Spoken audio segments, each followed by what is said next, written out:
ايه الاخبار؟ انا على جنب ان احنا نكون بنساعد الناس في حل المشاكل بتاعتها وان هي تقدر تكمل حياتها في سلام، فمش عايز اعمل مقدمات تبان ان انا بستعطف الناس بيها او بشفق عليهم، بس حقيقي المشكله بتاعت النهارده محزنه جدا. انا اتكلمت مع صاحب المشكله لما بعت لي على اللينك الصراحه اللي احنا بنسيبه في كل الفيديوهات بتاعتنا دلوقتي، وحاولت ان انا اساعده بس طلب ان انا اعمل له فيديو ونشارك الفيديو للجميع ويشوف راي الناس في الموضوع علشان مش عاوز ياخد قرار يرجع يندم عليه بعدين. فيا ريت اي حد يشوف الفيديو ويقدر يقدم نصيحه او حل ما يتاخرش، فانت ممكن تكون بتنقذ واحد من مشكله وما تستهونش من الحل او النصيحه اللي انت بتقدمها حتى ولو كانت بسيطه، فحلك او نصيحتك ممكن تكون بمثابه الجشه اللي بيتعلق بيها الغريب. فانا مش عايز اطول عليكم اكتر من كده، يلا بينا.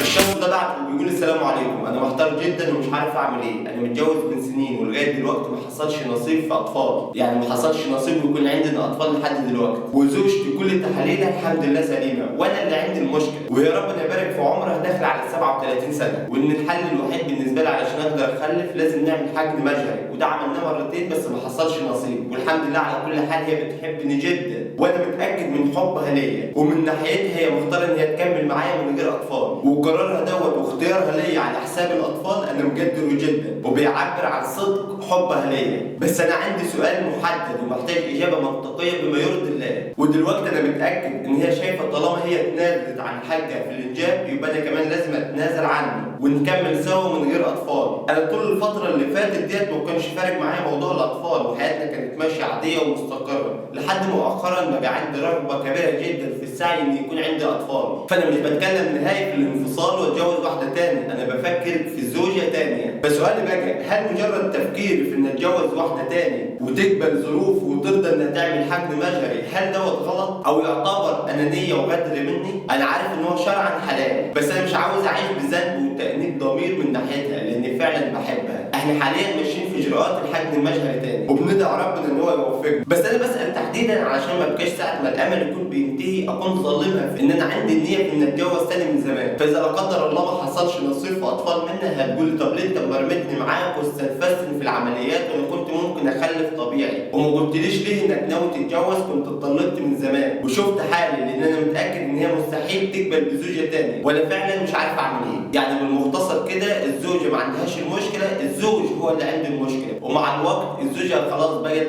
تتعايش في ان الموضوع عادي مش لازم يكون عندنا اطفال، بس الزوج مش قابل الموضوع دوت رغم ان هو اللي عنده المشكله، فعاوز يتزوج زوجه تاني تقبل ان هي تعمل حقن مجهري. في الاول اسمع مني الكلمتين دول وركز جدا، واني لا اعلم ان قد خلق الله تعالى الكون ووضع قوانينه باحكام لكل شيء، فقد خلق كل شيء بقدر ومقدار وهو على كل شيء قدير، فهو القابض والباسط وهو بكل شيء عليم، ومن فضل رحمته علينا العطاء والمنع، فكل من المنع والعطاء آية، فإن الله يعلم بأفضل مما نعلم، ومن مقتضيات علمه أنه يمنع عنا قدرا من الأذى ونحن لا نعلم به، فليس كل منع شر، وهو الذي يعلم ما كان وسيكون وما لو كان كيف كان يكون. ففي الأول موضوع تأخر الإنجاب أنا مش هتكلم فيه كتير لأن العلم عند الله، مش شرط يكون في مشكلة صحية تمنع الإنجاب، أو قد يكون من حكمة الله لينا إن هو يمنع الإنجاب عنك. خلينا أبسط لك الموضوع شوية، رغم إن حاسس بيك وقد إيه الموضوع بيكون صعب عليك، بس تفتكر إنه هيكون صعب على ربنا إن هو يرزقك بمولود؟ أكيد لا. طب أمال هو مانع ليه؟ ده بقى أكيد في حكمته وهو اللي بس بيعرفها. يعني طبيعي هتلاقي العديد والعديد من حكم الله في العقد، بدءا من المادة الوراثية اللي هي الأبشاج اللي ممكن يحدث فيها طفرات وراثية تؤدي بالمولود لما هو فيه شر لأهله، فيعفيهم الله بالمنع، يعني المولود يبقى معاق جسديا فربنا يعفيهم من تعبه ليهم فبيمنعه عنه، لأنه في مقتضى المعرفة المستقبلية هو عارف إن لو رزقك بمولود معاق جسديا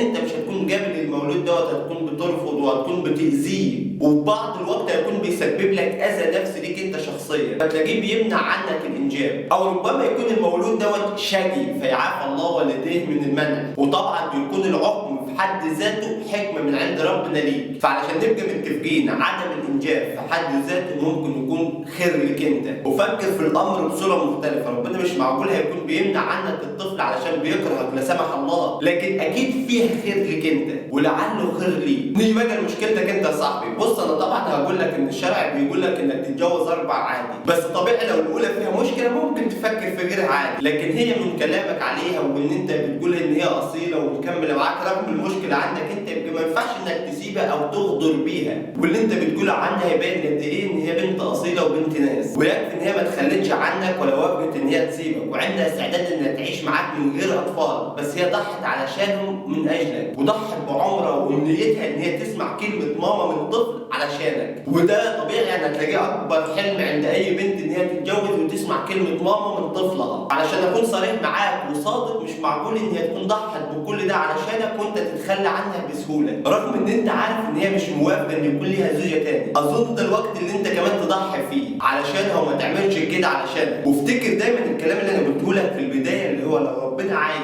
يكون ليك طفل، لو من اي واحده هيكرمك بالطفل دوت، بس مش شرط انك عشان ربنا ما كرمكش بالطفل من الانسانه دي تروح تتجوز غيرها، او ممكن يكون دوت امتحان ليك علشان يقيس مدى صبرك وايمانك بربنا. فاوعى تتخلى عن مراتك مهما يحصل. اخر حاجه اقولها لك، ممكن يكون اراده ربنا ما يكونش معاك اطفال، بس انت بتعاند اراده ربنا، وكانك بتقول له بانك عايز تتزوج واحده تاني، كانك بتقول له انا اسف بس يا رب انت ما عرفتش تخلي ليا طفل، انا هعرف اخلي يكون ليا طفل من واحده تاني، وكانك بتنفي قدره الله. فنصيحتي ليك اوعى تتخلى عن زوجتك الاولى، وضحي علشان انك ما تتجوزش تاني. فانا خلصت كلامي، يا ريت كل اللي شايف الفيديو دوت يسيب لنا رايه في التعليقات، يهمني جدا اعرف رايكم في الموضوع، وصاحب المشكله هيكون مستني يشوف كل التعليقات عن الموضوع، فمستني فعلا يشوف رايكم. واتمنى لو في اي حد بيفهم في الدين ان هو يساعدنا ضروري في الموضوع ده. وكمان لو انت بتشاهدنا وعندك مشكله وعندك ظروف بتمر بيها وعايز حد يمشي معاك سكه ورحله، هتلاقينا سايبين لك كل وسائل التواصل بتاعتنا في وصف الفيديو اللي انت بتسمعه دلوقتي. ما تترددش انك تبعتنا واحنا نكلمك وهنحاول نوصل معاك لحل المشكله بتاعتك. كمان لو انت مش عايز تعرفنا انت مين، هتلاقيني برضه سايب لك لينك الصراحه بتاعتي اللي ممكن تبعت لنا المشكله بتاعتك واحنا نحاول نكون بنعمل لك فيديو ونشارك براي الناس. فالمهم انك ما تترددش انك تبعت لنا، سواء كان على وسائل التواصل الاجتماعي اللي احنا بنسيبها في وصف الفيديو، او على لينك الصراحه اللي هتلاقيه برضه في وصف الفيديو اللي انت بتسمعه. ابعت لنا وهتلاقينا بنرد عليك. وما تنساش بقى انك تشترك في القناه وتعمل لايك